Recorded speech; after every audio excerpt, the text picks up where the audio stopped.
Françoise Chantoiseau. Présente. Alexandra Corbeau. Présente. Louis-Jean de Nicolaï. William Deroy est absent et a donné pouvoir à Monsieur Ami. Graziella Gann est absente pardon, et a donné pouvoir à Madame Bourrel. Morgane Garot. Présente. Anaïs Sérin. Présente. Jean Le Gallet. Présent. Philippe Legrand. Il est absent. Gérard Lemoine est absent et a donné pouvoir à Monsieur Champy. Michel Néron.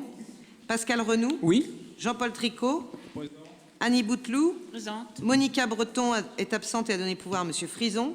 Claude Éveillot. Présent. Roland Frison. Présent. Sonia Potier. Présente. Et Ghislaine Thomazeau. Très bien, je vous passe le signataire.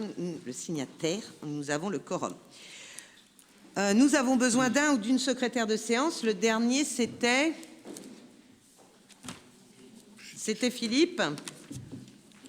Une dame qui se propose. Qui veut mon cahier? Morgane, tu veux bien? Ah, c'est gentil. Merci beaucoup. Alors, rappelez-vous, nous avons 2 votes de PV à faire ce soir. Hein. Nous en avions reporté un, vous vous rappelez, hein. On a celui du 9 septembre et celui du 7 octobre. Sur le 9 septembre, du coup, pas de question particulière. Je vous propose de l'approuver, oui. Pas d'abstention ni contre. Je vous remercie. Et sur le PV du 7 octobre, est-ce qu'il y avait des choses à modifier? Non. Je vous propose de le passer aux voix. Qui vote contre? Qui s'abstient? Je vous remercie. Donc, l'ordre du jour de ce soir est le suivant. En affaires générales, nous avons le rapport d'activité 2023 de la communauté de communes Sud-Sarthe. En affaires financières, nous avons le recours à un crédit de trésorerie, le règlement intérieur d'utilisation et de tarifs de location de la maison du camping, la fixation des contre-valeurs. En ressources humaines, nous avons le rapport social unique, l'adhésion au contrat collectif de prévoyance, l'indemnité spéciale de fonctionnement et d'engagement et la suppression d'un emploi d'agent de maîtrise. En urbanisme, nous avons des cessions de parcelles et nous avons les informations diverses. Qui est contre cet ordre du jour? Qui s'abstient? Je vous remercie. Et donc, on commence par les affaires générales. C'est le rapport d'activité 2023 de la communauté de communes Sud-Sarthe. Vous l'avez dû tous l'avoir, vous l'avez tous lu. Avez-vous des questions sur ce rapport d'activité? J'ai une remarque, page 14.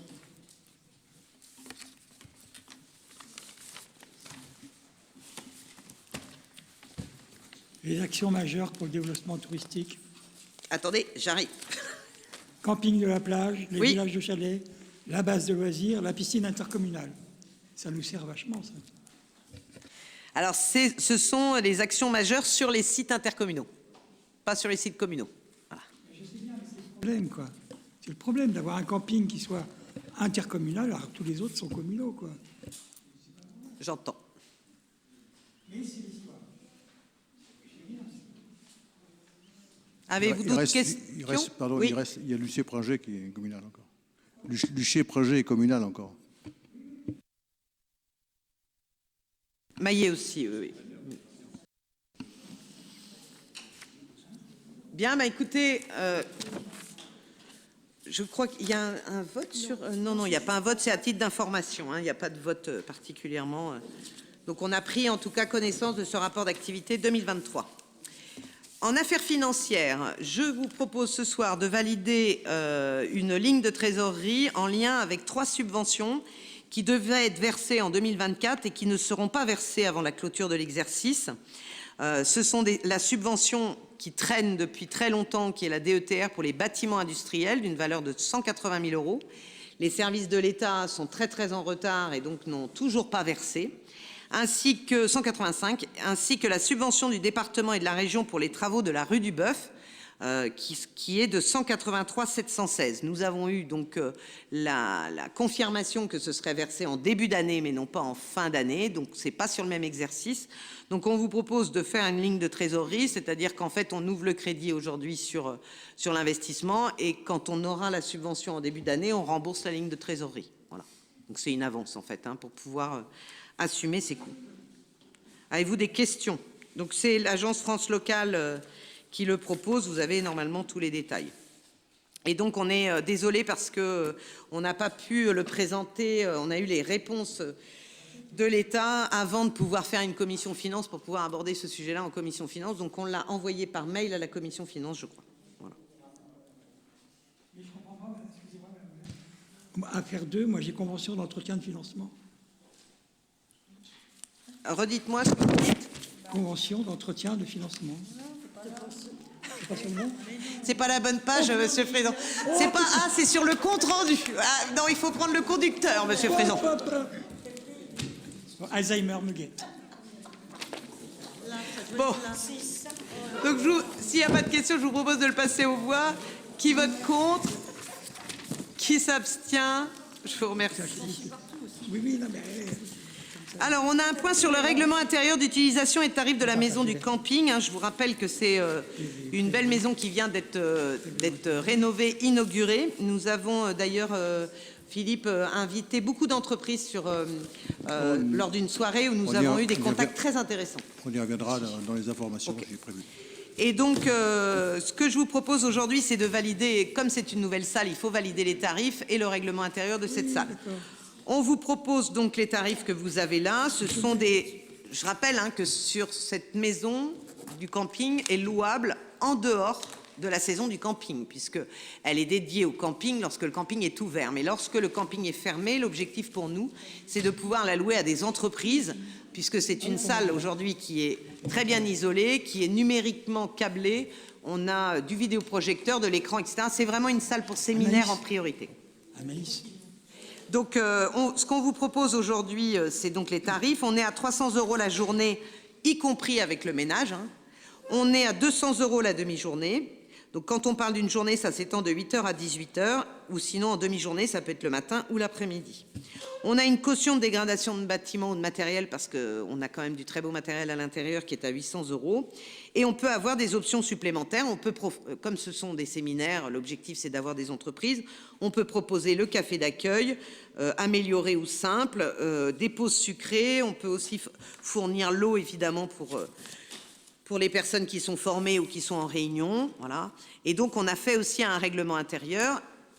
Qu'on soit clair, la priorité de location de cette salle est aux entreprises, aux artisans, à tout ce qui est formation professionnelle, etc. Elle peut être louée aussi aux associations, mais on n'est pas sur une salle comme nos autres salles où on va faire le barbecue ou la fête d'anniversaire. C'est pas ces salles-là. Voilà. Mais c'est une salle qui est quand même aujourd'hui en très bon état, toute neuve, et qui est destinée aussi à valoriser l'activité commerciale. On a déjà quelques touches avec des entreprises qui sont très intéressées par cette salle. Et la capacité de la salle, c'est combien de personnes? 80 à 90 personnes. Debout. Assis, ça fait moins. Oui, Hélène, tu as raison. Oui, à peu près. C'est une salle en plus qui est chauffée, donc il n'y a pas de difficulté. Voilà, l'idée c'est que cette salle ne soit pas fermée toute l'année et puis qu'elle nous rapporte des recettes aussi pour le camping, évidemment. Elle nous a coûté un certain prix quand même de rénovation. Voilà. Pas de questions particulières sur les tarifs. On a fait des comparaisons évidemment avec les salles aux alentours. On s'est pas levé le matin en se disant tiens on va mettre ça. Et donc on est dans les tarifs des salles autour, peut-être un petit peu moins cher que la Flèche. L'idée étant de ramener aussi un peu d'entreprises par chez nous. Voilà. Donc on va faire une campagne de communication derrière maintenant qu'on a voté les tarifs pour pouvoir trouver des personnes pour les louer. Voilà. Je vous propose de le passer aux voix. Qui vote contre? Qui s'abstient? Je vous remercie. Nous avons alors un point un peu particulier qui va me demander quelques explications qui ne vont pas être simples à expliquer, mais on va essayer de s'en sortir. On nous demande, donc c'est la société Veolia qui nous demande aujourd'hui de fixer des contre-valeurs au titre des redevances pour la performance des réseaux d'eau potable et pour la performance des systèmes d'assainissement collectif. Donc il y a une réforme d'envergure des redevances de l'Agence de l'eau qui va rentrer en vigueur à partir du 1er janvier 2025. Cette réforme conduit à la suppression des actuelles redevances que nous payons pour pollution de l'eau d'origine domestique et modernisation des réseaux de collecte perçus sur la facture d'eau, et à la création de 3 nouvelles redevances à la place, pas en plus. D'accord ? Une redevance sur la consommation d'eau potable, une redevance pour la performance des systèmes d'assainissement collectif et une redevance pour la performance des réseaux d'eau potable. La redevance sur la consommation d'eau potable sera collectée sur la facture d'eau et reversée directement à l'Agence de l'eau par Veolia. Donc on est boîte aux lettres en fait. globalement. En revanche, les redevances de performance seront une charge de la collectivité qui l'est assujettie. Donc ce sera une charge pour nous, hein, donc on reversera. L'Agence de l'eau Loire-Bretagne a voté les taux des nouvelles redevances applicables à compter du 1er janvier 2025. Vous l'avez dans le tableau. Voilà. Et dès 2026, l'Agence de l'eau émettra un titre de paiement auprès de la collectivité portant la compétence établie sur la base du taux 2025, modulé par le coefficient forfaitaire et appliqué sur les volumes facturés de l'année 2025. Donc en fait, on redonnera l'argent directement. Enfin, c'est Veolia qui va donner l'argent à l'Agence de l'eau, mais c'est nous qui allons payer Veolia. Voilà. Oui, c'est ça. Il y en a une que Veolia paye parce que c'est nous et on en a deux qu'on paye directement. Voilà. Donc, les recettes perçues par la collectivité correspondent au volume payé par les abonnés, évidemment. Donc, il y aura obligatoirement une différence entre la recette perçue de Veolia et la redevance à payer par l'Agence de l'eau. Voilà. Donc, on nous demande d'appliquer un coefficient de prudence qui va lisser en fait cette différence entre Veolia et l'Agence de l'eau. Donc, on vous a donné les contre-valeurs de réseau d'eau potable et d'assainissement. Et donc, nous devons prendre une délibération en lien avec ces demandes. Est-ce que vous avez des questions? Vous avez en article 1 de la délibération les contre-valeurs qui sont à 0,021 € hors taxe le mètre cube et 0,0882 hors taxe au mètre cube pour l'assainissement. Si je comprends bien, ça ne coûte rien à la commune? Bah si. Bah en fait, l'objectif du taux qu'on vote ce soir, c'est pour limiter le coût à la commune. Voilà. Mais comme c'est une contre-valeur de la redevance pour la performance, c'est une estimation. Donc on refera le point au bout d'un an pour savoir si cette estimation nous a coûté de l'argent ou pas. On l'a mis au plus bas, évidemment. Ça veut dire de nouvelles dépenses pour les communes qui ne sont pas...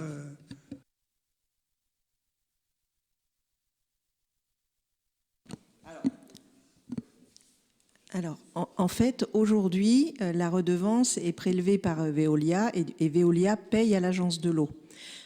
À partir du 1er janvier 2025, 2 des 3 redevances devront être payées directement par la collectivité à l'Agence de l'eau, qui va facturer la collectivité sur les montants facturés et non payés par les abonnés. Veolia, quand il nous verse les redevances d'eau et d'assainissement, il déduit toutes les factures impayées. Donc, on n'a que ce qui est réellement payé par les abonnés à Veolia.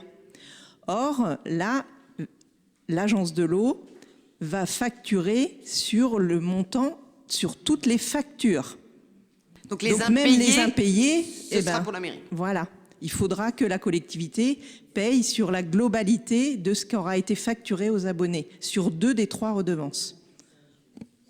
Donc Veolia, du coup, nous conseille de faire d'appliquer un taux pour pallier justement à tous ces impayés et qu'on n'ait pas une charge trop importante supplémentaire. Ah, alors, évidemment. Oui, évidemment. Oui, puisqu'elle est d'abord facturée sur la facture d'eau et d'assainissement. Double impact, en fait, il y aura un impact sur les abonnés, en effet, sur leurs factures. Et nous, en fait, du coup, dans le système, on prend en charge les impayés. Voilà. Ce qui n'était pas le cas avant, puisque les impayés étaient à la charge de Veolia. Micro. Puisqu'on parle de notion de performance sur les réseaux d'eau et d'assainissement, on ne maîtrise pas aujourd'hui les critères que l'Agence de l'eau Loire-Bretagne va prendre pour effectivement tenir compte de nos performances. Or, aujourd'hui, en matière de performance de nos réseaux d'eau et d'assainissement, j'allais dire, on n'est pas terrible, quoi, hein. Donc, je dis attention à ce qui risque de nous tomber sur les oreilles. On n'est pas très mauvais non plus par rapport à d'autres villes, mais en effet, il va y avoir des critères, il va y avoir... voilà. Donc aujourd'hui, ce qu'on vous propose, c'est ça, c'est un critère de performance qui est... On a pris... c'est pas au plus bas, mais aux moyennes. On a pris une moyenne, voilà. Et on refera un bilan. De toute manière, on aura obligatoirement un bilan en fin d'année. Il faudra redélibérer tous les ans, du coup, par rapport à ce coefficient de prudence. Du coup, je vous propose de le passer aux voix. Qui vote contre? Qui s'abstient? Je vous remercie. En ressources humaines, on vous a fourni donc le rapport social unique. Alors, pour être très clair avec vous, c'est logiciel qui est mis à disposition par le centre de gestion où nous rentrons des données. Eux, ils vont aussi chercher leurs données et donc ils nous présentent ce rapport social unique. Vous avez dû le regarder. Attendez, puisque je cherche. Une question, s'il vous plaît. Oui, oui, allez-y. Quelle est au fond la différence entre un fonctionnaire et un contractuel permanent? Alors, un fonctionnaire, c'est un fonctionnaire de l'État. Il a un contrat de droit public. D'accord? Il n'a même pas de contrat, c'est un arrêté, en fait. C'est un fonctionnaire. Et un contractuel permanent, c'est un contractuel qui a des contrats permanents, voire qui est CDIsé dans la collectivité, mais qui n'est pas fonctionnaire. Ben, il n'a pas le concours, puisque vous savez bien il y a certaines catégories où il faut des concours, où il n'a pas été stagiairisé, il y a une année de stagiaire, etc. Voilà. Donc c'est tout ça qui fait. Donc d'ailleurs, vous allez voir dans le rapport social unique, on a stagiairisé un contractuel permanent qui a été stagiairisé et qui va devenir titulaire. Voilà. Mais la stagiairisation, je veux dire, n'est réalisable que lorsqu'un contractuel permanent est longtemps dans la collectivité et le demande. Ce qui est marrant, c'est que le taux d'absentéisme pour maladie n'est pas le même. En fonction des contractuels et des titulaires, tout à fait. Oui, oui, c'est vrai. Oui, oui. Ce que vous pouvez voir aussi, ce qui est peut-être intéressant pour nous aussi, c'est ce qu'on appelle la pyramide des âges. Voilà, sur emploi permanent.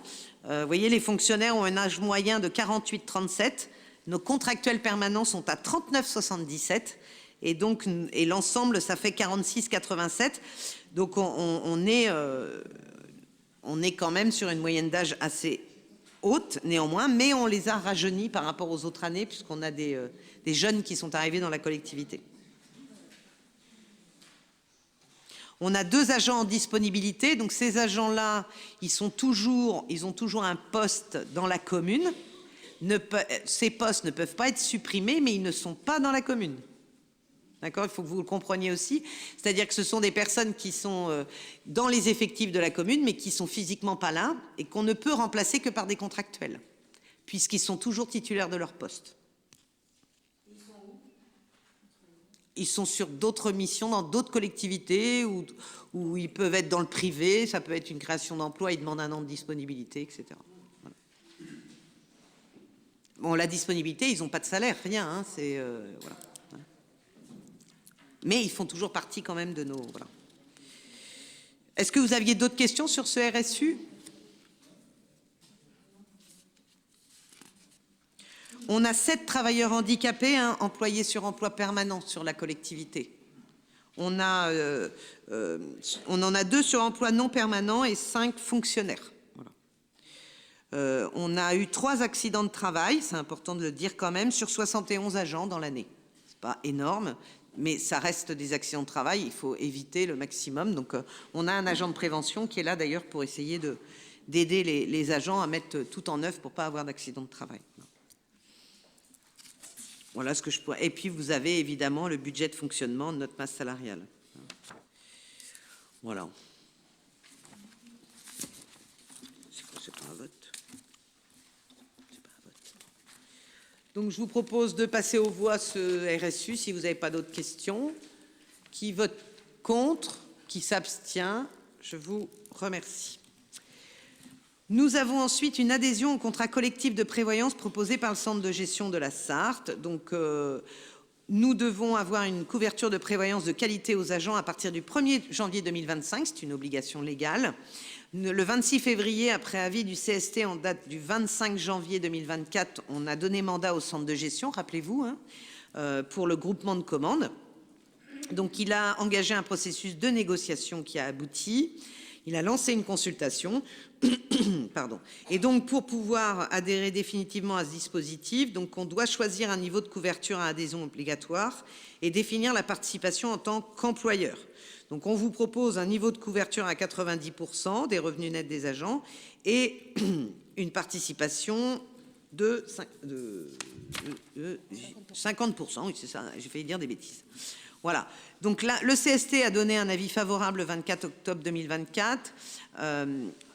Donc, le caractère obligatoire de l'adhésion des bénéficiaires et les dispenses d'adhésion pour les apprentis et les CDD soumis à la production d'un justificatif établissant que l'agent a une couverture individuelle pour les mêmes garanties puisque évidemment c'est des contrats longue durée mais qui ne sont pas toujours présents, donc ce n'est pas une obligation.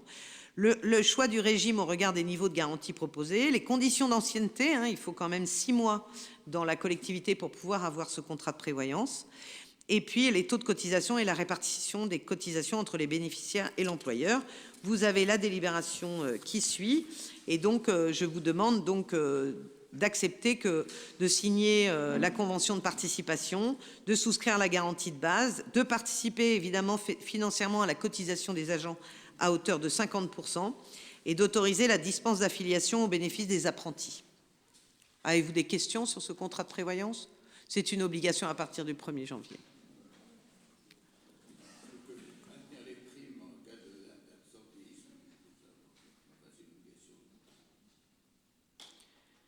Alors, je dirais juste une petite phrase en vous disant que c'est une obligation non compensée financièrement. Voilà, c'est-à-dire que je trouve qu'il est important d'être auprès de nos agents, il est important aussi de participer à leur contrat de prévoyance, mais sachez que c'est une obligation légale qui n'est pas compensée par une dotation complémentaire, voilà, de l'État. Je vous propose du coup de le passer aux voix. Qui vote contre? Qui s'abstient? Je vous remercie pour les agents, évidemment. Alors, on a aussi une modification dans le cadre des emplois. Le policier municipal que nous avons était un cadre d'emploi qui n'était pas reconnu dans le cadre de la fonction publique territoriale. Donc, comme il n'était pas reconnu, il ne pouvait pas toucher les primes comme tous les autres agents de la fonction territoriale. Donc, on trouvait des solutions quand même, mais globalement, il n'était pas légalement dans les cadres d'emploi de la collectivité territoriale. Donc l'État a modifié cette difficulté, parce que c'était une vraie difficulté. Nous, on avait un agent qui était bien fonctionnaire de la commune, mais qui n'avait pas les mêmes primes que les autres, ce qui était quand même pas normal. Et donc ça a été modifié. Donc du coup, il a le droit maintenant à une ISFE. Alors c'est très drôle parce qu'en fait, les agents de la collectivité territoriale touchent une IFSE. Et pour les policiers municipaux, ça s'appelle une ISFE. Voilà. Bon, on change une lettre, mais c'est la même chose. Et donc, le pourcentage du montant de traitement, vous l'avez, c'est 30%. Il y a une part variable parce qu'en fait, le policier municipal, vous savez que les agents ont le droit à ce qu'on appelle un CIA, c'est-à-dire une prime en fin d'année en fonction du travail réalisé. Et donc, le policier municipal n'en avait pas le droit puisqu'il n'avait pas le même cadre d'emploi. Donc, aujourd'hui, c'est le cas. Évidemment, pour être clair pour tout le monde, la modification de cette il faut que je m'y fasse. ISFE ne modifie pas son montant de salaire. En fait, la prime est équivalente à la prime qu'il avait avant. Donc, il a exactement le même salaire. Ça ne change absolument rien pour lui. Mais en tout cas, maintenant, il est exactement dans les mêmes cadres que les autres agents de la collectivité. Voilà. Avez-vous des questions? C'est une application réglementaire. Voilà. Je vous propose de le passer aux voix. Qui vote contre? Qui s'abstient? Je vous remercie. Nous avons aussi la suppression d'un emploi d'agent de maîtrise. Donc, c'est un agent qui a muté vers une autre collectivité et on vous propose de supprimer le poste car il est parti et nous ne l'avons pas remplacé. Voilà. Avez-vous des questions par rapport à ça? Je vous propose de le passer aux voix. Qui vote contre? Qui s'abstient? Je vous remercie. Nous passons donc à l'urbanisme. Donc, je sollicite votre accord aujourd'hui pour la vente de parcelles, boulevard de l'Hospice, d'une surface totale de 9 915 mètres carrés. Vous avez toutes les listes du cadastre. Certaines sont en zone urbanisée à vocation mixte, d'autres sont en zone urbanisée à vocation d'activité économique. Elles sont aussi dans le périmètre d'un abord de monument historique et certaines parcelles sont dans le plan de périmètre du risque inondation, mais risque faible. L'acte authentique de cession est soumis à prescription et surtout à l'obtention du permis de construire par le porteur de projet. Si le porteur de projet n'a pas de permis de construire, cette délibération n'aura plus d'état puisqu'en fait, la vente ne pourra pas se faire. Voilà. Avez-vous des questions ou... Je crois que cette délibération pose pas de problème. Parce que, en fait, on ne dit pas qui s'installera simplement. Il faut que vous mettiez le micro. On ne dit pas simplement qui s'installera, simplement on fixe un prix de 90 € du mètre carré sur ces parcelles-là. et que si quelqu'un veut s'installer, il faut qu'il ait quelque, enfin, il faut qu'il crée un investissement et qu'il ait le permis de construire. Voilà. Mais toute personne qui veut s'installer sur ces parcelles-là paiera 90 € du mètre carré. Il n'y aura pas de renégociation. Non, c'est le tarif. Alors, pour mettre ce tarif, nous avons évidemment travaillé avec l'avis des domaines hein, pour pouvoir caler ce tarif. Et ce tarif nous permet aussi d'avoir des recettes pour pouvoir aménager la friche. J'ai besoin qu'on me réexplique là sur le. On a fait l'acquisition de bâtiments à l'angle de la gendarmerie, enfin à l'angle du bâtiment de chez Candia. Et le but, c'est d'aménager le carrefour. Est-ce qu'on pourra toujours aménager le carrefour lorsqu'on aura vendu les parcelles? C'est ça qui me. Où j'ai pas trop. L'aménagement de carrefour n'est pas forcément sur ces parcelles-là. Elles peuvent être aussi sur d'autres parcelles ou sur un autre aménagement. L'objectif est de travailler. On n'a pas travaillé cet aménagement, donc on ne sait pas la surface qu'il nous faut, etc. Ça, ce sera à travailler plus tard, ça c'est sûr. Le carrefour, on ne pourra pas le déplacer, lui, de toute façon. Non, mais on pourra l'aménager avec un aménageur. Nous, on ne peut pas le dessiner à la main. Donc il faut qu'on y travaille avant.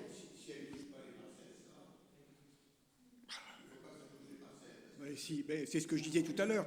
Quand on voit la structure du bâti et du non bâti périphérique, il n'y aura que sur les parcelles qu'on pourra déporter le carrefour. Hein.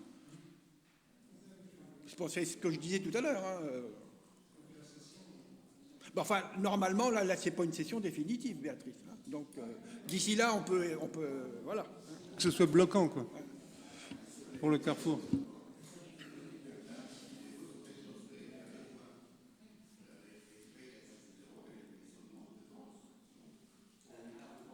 Il faudra une nouvelle délibération sur le compromis de vente avec les prescriptions. Aujourd'hui, on n'est pas sur le compromis. Oui, je peux.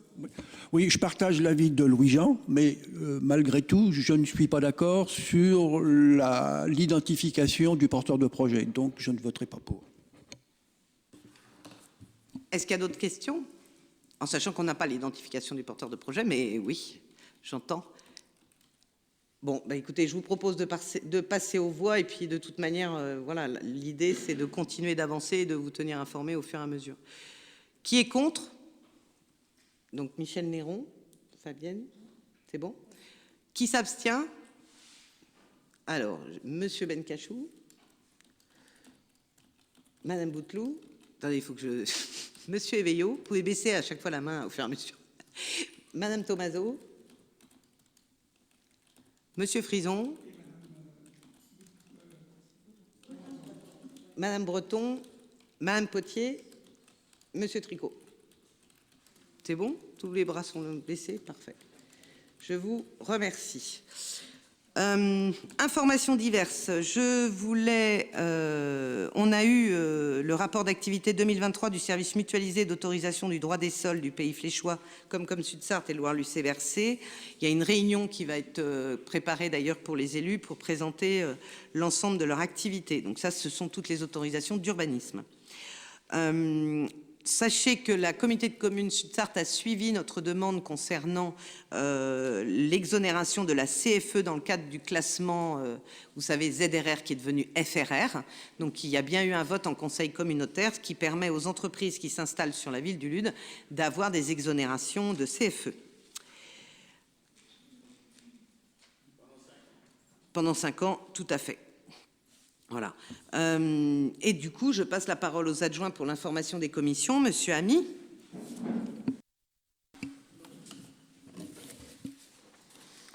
Donc, concernant les chantiers actuels, le principal, c'est le chantier de la rue du Bœuf, où les travaux de rénovation extérieure, couverture, ravalement, menuiserie, vitrine et accessibilité sont terminés. C'est tout ce que vous voyez de l'extérieur. Les travaux intérieurs sont en cours, plâtrerie, électricité, plomberie et peinture. Je pense que la livraison va être reportée un peu, mais on devrait clore le chantier pour le 1er février, logiquement. Vous avez vu, c'est beau quand même.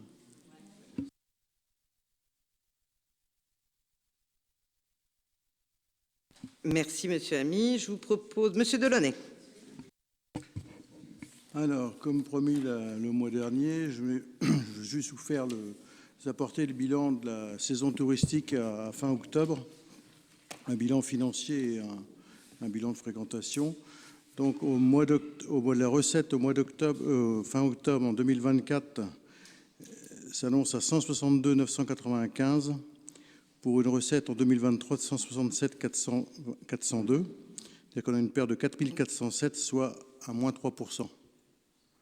Donc, moins 3%, c'est pas effrayant par rapport à la tendance départementale ou nationale, sachant que la météo a été, je dirais, infecte cette année, qu'on a dû aussi reculer, justement, par rapport à cette météo, l'ouverture du camping. Donc, bon an, mal an, on s'en tire pas mal. En termes de séjour, on est sur 5416 nuitées sur les locatifs en 2024, sur 5407 en 2023. Donc là, on a une légère progression, en fait, sur le locatif. Qu'est-ce que je peux vous dire ? Sur les emplacements, on est toujours en nuitée. On est à 7715 nuitées sur les emplacements en 2024 et 8176 sur 2023. Donc là, sur les emplacements, on a une petite baisse. Donc on a une plus grosse fréquentation sur les locatifs que sur les emplacements. Qu'est-ce qu'on appelle emplacement? C'est tout ce qui est autre que locatif. Alors c'est les toits de tente, les caravanes ou les choses comme ça. Tous les emplacements verts. Accueil mixte. Nu, oui, nu, mixte aussi. Donc, un bilan qui n'est pas si mal que ça. On aurait pu s'attendre à pire au mois de juillet. C'est vrai qu'août a été plus encourageant. Septembre, on a eu l'accueil des saisonniers qui nous a sauvés aussi, il ne faut pas le cacher non plus. Bon, on s'équilibre avec les saisonniers, parce qu'on est saisonniers en septembre cette année, on avait le charme qu'on avait plus l'an passé et qu'on avait plus cette année. Donc tout ça, ça s'équilibre. Donc voilà, pour nous, un bon bilan touristique pour cette année 2024. Si toutefois vous désirez des renseignements un peu plus complémentaires, un peu plus précis, sur beaucoup plus de détails au niveau du camping, j'ai à votre disposition un rapport complet sur la saison 2024. Voilà pour les chiffres que j'avais prévu de donner le mois dernier, puisque septembre n'était pas passé, tous les comptes n'étaient pas tout finis, donc maintenant on est à jour. On est en hivernage. Maintenant, je voulais vous donner aussi, comme l'a dit Madame le maire tout à l'heure, par rapport à la maison du camping, qui a pour destination des séminaires et autres. Donc effectivement, le 9 octobre, on a reçu on avait convié une vingtaine d'entreprises locales qui sont susceptibles d'utiliser cette salle à des fins de séminaires ou de réunions de travail ou des choses bien particulières pour utiliser cette salle. Donc ça a été une très belle soirée. Je dirais qu'après l'introduction de Madame le maire, chacun a pu se présenter. Donc oui, je voulais dire, une vingtaine de personnes a répondu présent. Et donc a pu se rencontrer pendant tout ce moment. Et comment dire, Frédéric avait organisé un espace de présentation de chacun et de ses activités sous forme de trois fois un quart d'heure. Donc chacun a pu se présenter et présenter son entreprise et se découvrir à la fois. Et ce qu'on a retenu, c'est que tous ceux qui étaient présents, on a pu noter que c'était que des entreprises jeunes et récentes installées sur le LUD, depuis à peu près moins de 5 ans. Donc c'est relativement encourageant. Ils ont été super ravis de cette soirée. Et ils nous ont demandé de recommencer. Et en ayant découvert cette salle, ça leur a donné beaucoup d'idées justement pour utiliser cette salle à des fins de séminaires et autres.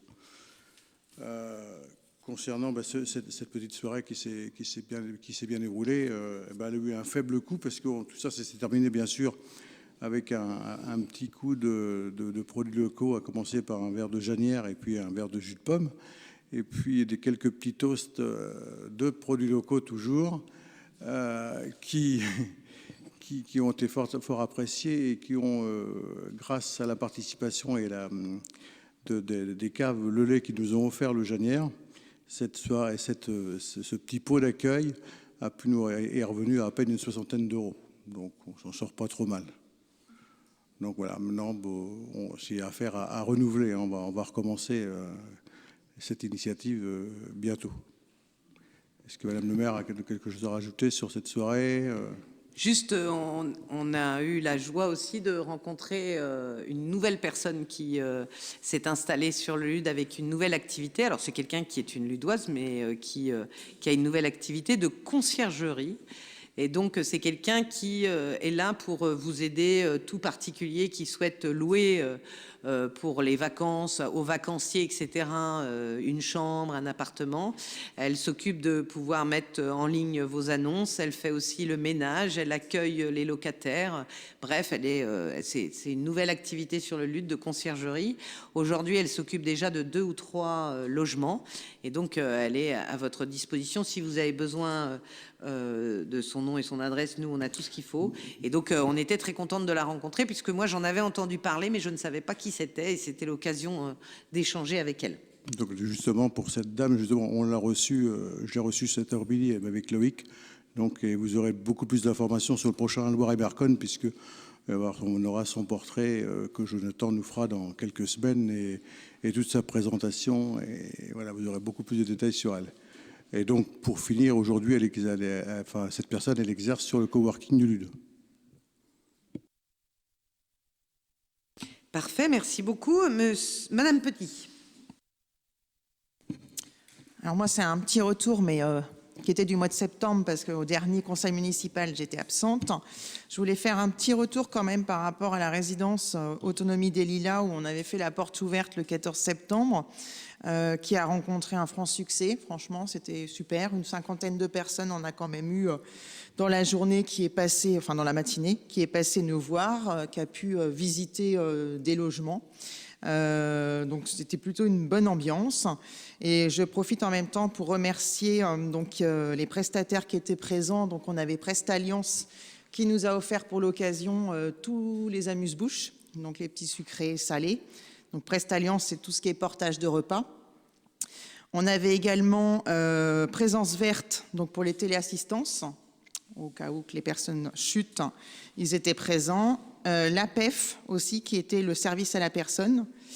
Je tiens aussi à remercier également les services civiques qui ont bien bossé sur ce projet-là, donc bravo.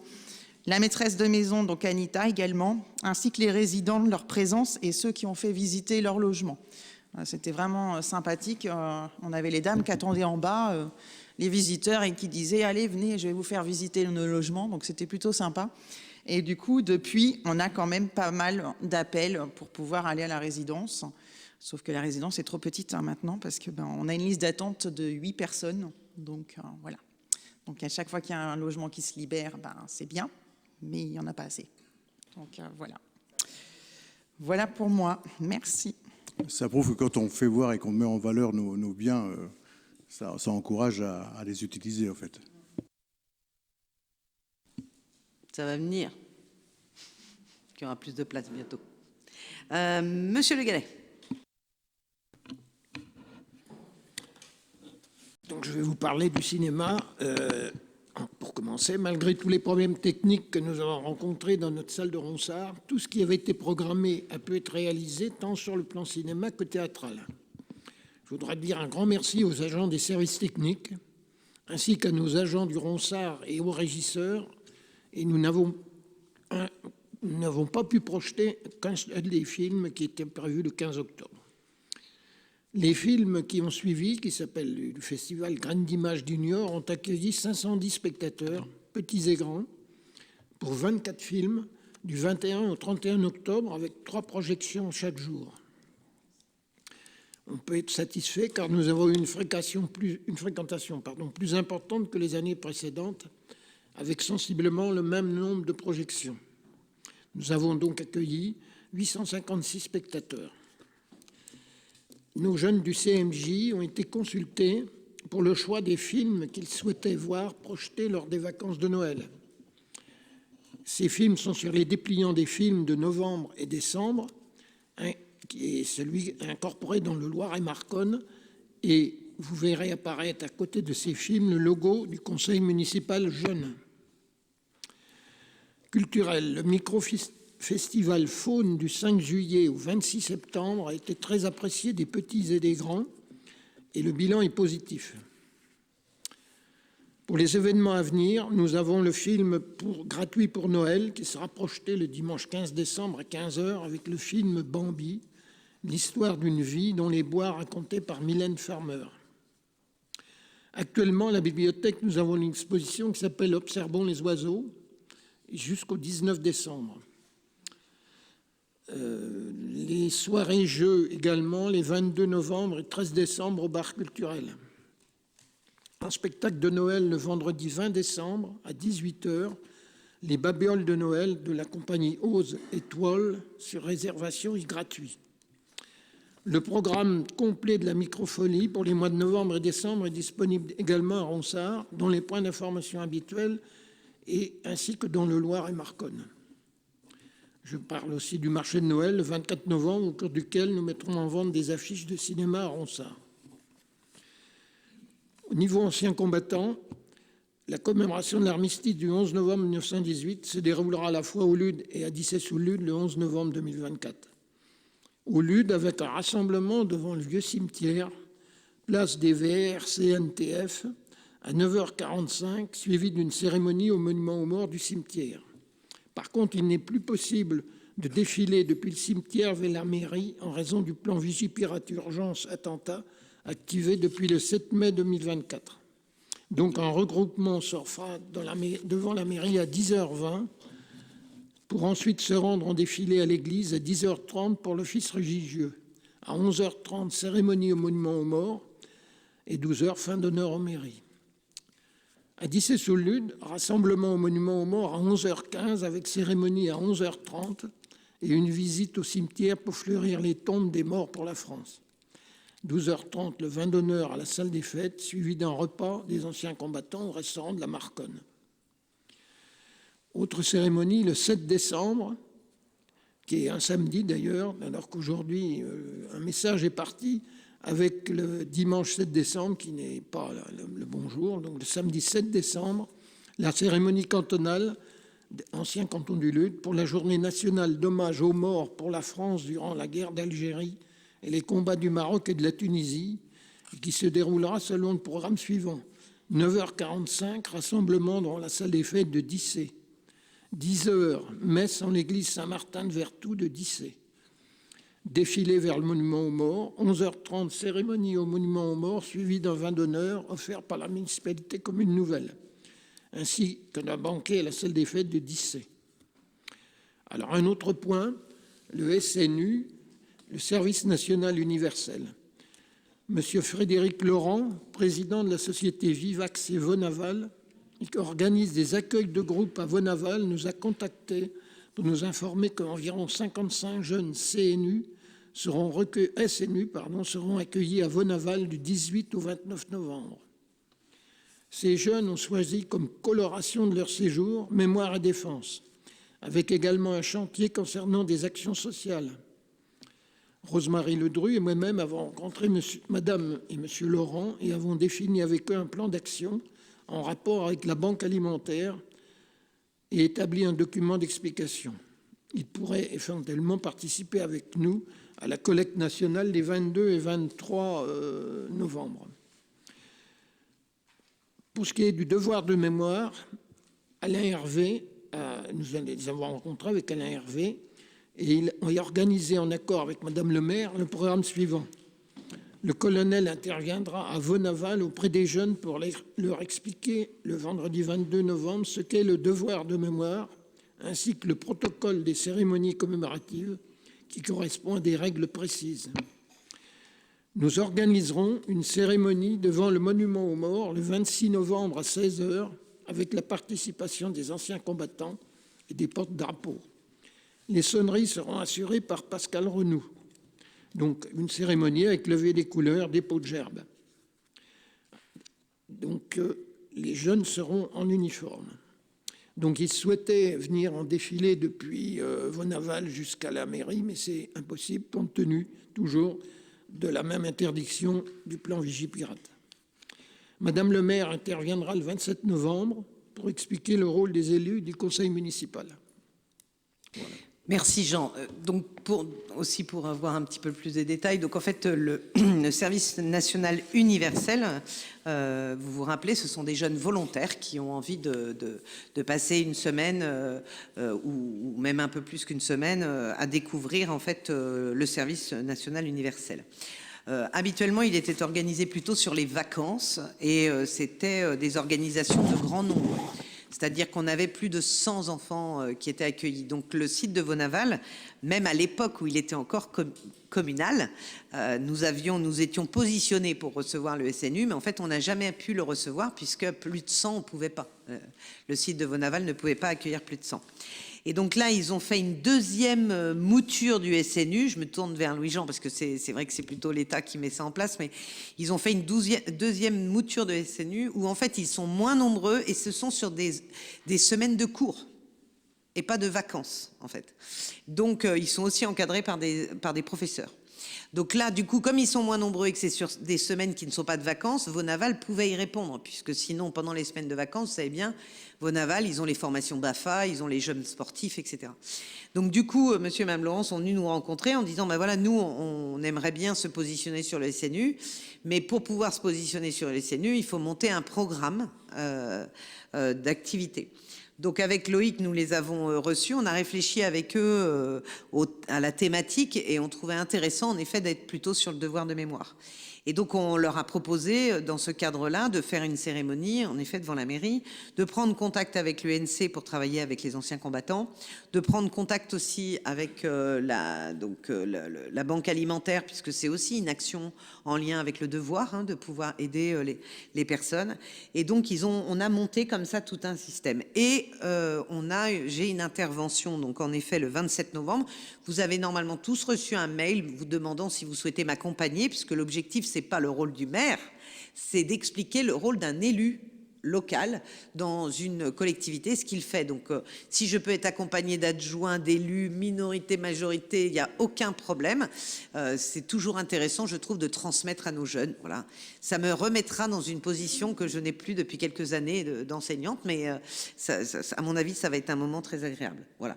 Donc, ne soyez pas surpris, les habitants, si vous voyez des jeunes en tenue se promener au LUD, c'est le SNU. Sachez quand même qu'il y a beaucoup aussi de jeunes SNU qui, par la suite de leur stage, continuent à venir aux manifestations, aux cérémonies en fait commémoratives en tenue. J'espère qu'on aura peut-être cette chance-là. Ça nous permettrait d'avoir des porte-drapeaux plus jeunes, parce qu'on a une vraie difficulté aussi. Il faut être très clair, d'avoir des nouveaux adhérents. Chez nos anciens combattants et les porte-drapeaux prennent de l'âge aussi. Donc quand on a des jeunes, on est content. Nous, on a eu cette chance au LUD d'avoir un jeune qui a été parrainé par son papa. Mais c'est vrai que sinon, on a... Voilà, je pense à Cyril, le jeune. Mais sinon, c'est vrai qu'on a du mal quand même à recruter. Je connais aussi un autre jeune qui est maintenant avec nous à l'UNC. C'est notre ami Philippe qui s'est intégré à notre équipe. Parfait. Écoutez, sur ce, je vous propose de passer peut-être aux questions de Monsieur Frison.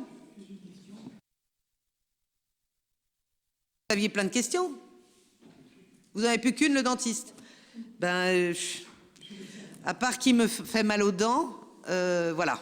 Je n'ai aucune nouvelle. Donc Audrey l'a appelé, lui a laissé des messages. Audrey est l'assistante de direction pour ceux qui ne la connaissent pas. Et donc voilà, pour l'instant en tout cas on n'a pas d'informations. Je reviens quand même sur vos questions parce que j'en avais une qui était importante pour moi, c'est le paddle.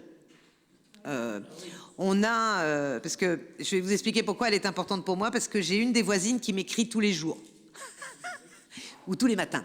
Voilà, pour me dire quand le paddle ou les gymnases sont allumés. Alors, on a constaté 2 soirs où les gymnases sont restés allumés. Ce sont des associations qui n'ont pas éteint. Donc ça, on a refait un petit mail aux associations pour leur rappeler quand même qu'il faut éteindre lorsqu'ils partent tard des structures. Pour le paddle, c'est un système, vous savez que c'est tout récent, et donc c'est un système automatique de coupure qui ne fonctionne pas.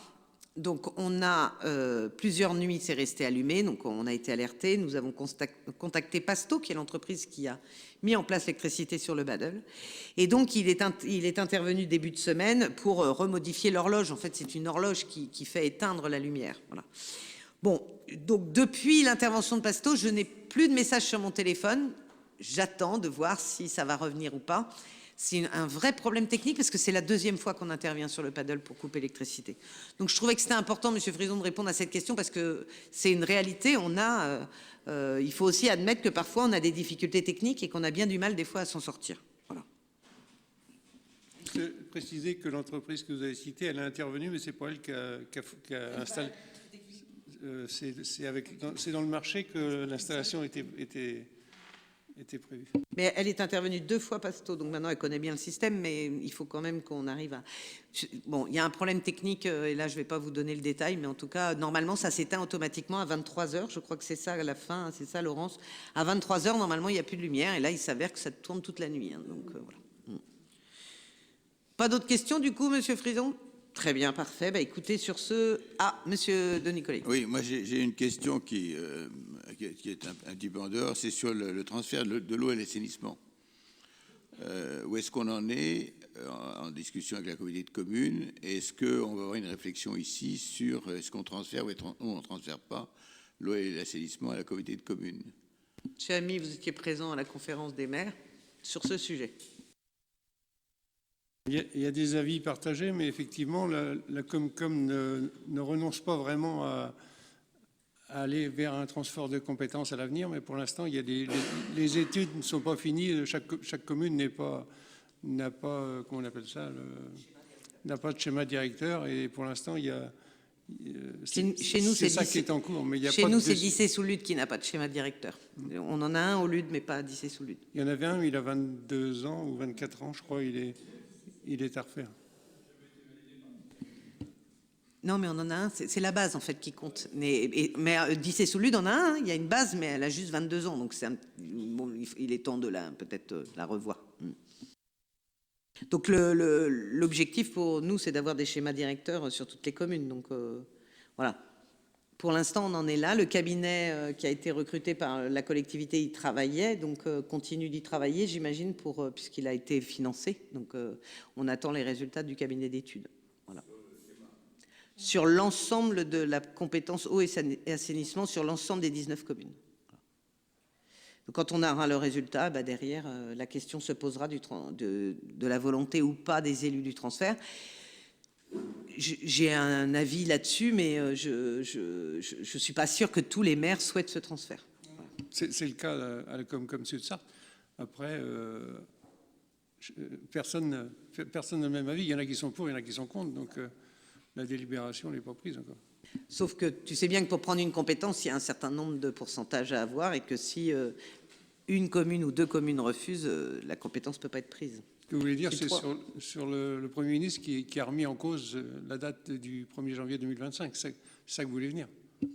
Oui, non, c'est pour avoir un sentiment, lorsqu'il y a des discussions au Sénat sur cette problématique-là, d'avoir un sentiment des communes. Est-ce que les communes acceptent de nouveaux transferts de compétences et que ça se passe naturellement? Et donc, dans ces cas-là, on continuera à transférer les compétences de plus en plus vers la communauté de communes où on marque un frein d'arrêt, quoi. Donc, c'est un peu l'inquiétude et la discussion on peut avoir en ce moment. Donc là, il y a une volonté de dire on va relaisser aux communes le choix. Si elles vous disent à 90%, on est tous favorables au transfert de compétences, du coup on ira plus loin dans l'intégration, probablement. Enfin, moi je serai plus dans ce truc-là, mais je sens que les élus iront plus loin dans l'intégration entre les différentes communes et la communauté de communes. Sur le Pays Fléchois, je crois qu'ils arrêtent, loin l'UCBRC. Enfin, il y a un certain nombre de comités de communes qui reculent aujourd'hui sur ce sujet, hein, puisque c'était plutôt à marche forcée. Hein, donc, moi, je continue à penser, c'est mon avis personnel, mais je continue à penser que la meilleure solution pour réaliser ensemble un travail commun sur une compétence commune de mutualisation, c'est une volonté commune. Quand la volonté n'est pas là et que c'est en marche forcée, on le voit bien, c'est trop compliqué. Voilà, certains élus le souhaitent, d'autres ne le souhaitent pas. On verra quels sont les pourcentages à un moment donné lorsque le cabinet donnera ses résultats. Mais le transfert de compétences à l'intercommunalité est une vraie difficulté pour les plus petites communes, mais aussi pour nous. C'est-à-dire qu'à un moment donné, il faut être clair aussi, le transfert de compétences, ça veut dire qu'on n'a plus la compétence et donc on n'a plus la maîtrise. Voilà. Donc ça n'empêche que c'est au niveau intercommunal et que l'intercommunalité est là pour travailler pour nous, les communes. L'intercommunalité n'est pas supérieure aux communes, elle est juste là pour travailler pour les communes et faire de la mutualisation. Donc c'est ça son objectif principal. Parfois, je trouve que c'est pas ce qu'elle fait globalement. Donc il faut qu'on arrive quand même à faire entendre nos voix et à ce que finalement les compétences, et vous le disiez Monsieur Frison, et je reviens là-dessus, c'est comme ça que vous avez introduit et je le redis, c'est que si on prend une compétence, il faut qu'elle soit, cette compétence, exercée partout au même niveau et pour tout le monde, pas seulement un camping d'un côté, une piscine d'une autre, etc. Il faut que la compétence soit prise dans sa globalité pour l'ensemble du territoire. Donc c'est ça qui est difficile et je crois que l'eau et l'assainissement, c'était un vrai sujet aussi pour certains maires en disant, moi, est-ce que je vais avoir quelque chose? Est-ce que j'ai de l'argent? J'ai pas d'argent? Enfin, c'est un vrai sujet, c'est un sujet très complexe. Et puis certaines communes qui ont fait des travaux, d'autres qui n'en ont pas fait. Néanmoins, je terminerai par cette phrase en disant que et Michel Néron l'a dit tout à l'heure et il a raison, il est important de travailler aussi sur la qualité de notre réseau, puisque c'est ça qui nous amène la qualité de l'eau aussi, c'est ça qui nous amène aussi la qualité du traitement des eaux. Et donc nous, on a des travaux de prévus d'eau et d'assainissement sur les voiries, il faut qu'on continue avec des programmes pluriannuels, parce qu'à un moment donné, il faut quand même qu'on mette plus de modernité dans nos réseaux qui sont un petit peu âgés aussi. Voilà. Écoutez, merci beaucoup et puis bonne soirée à vous.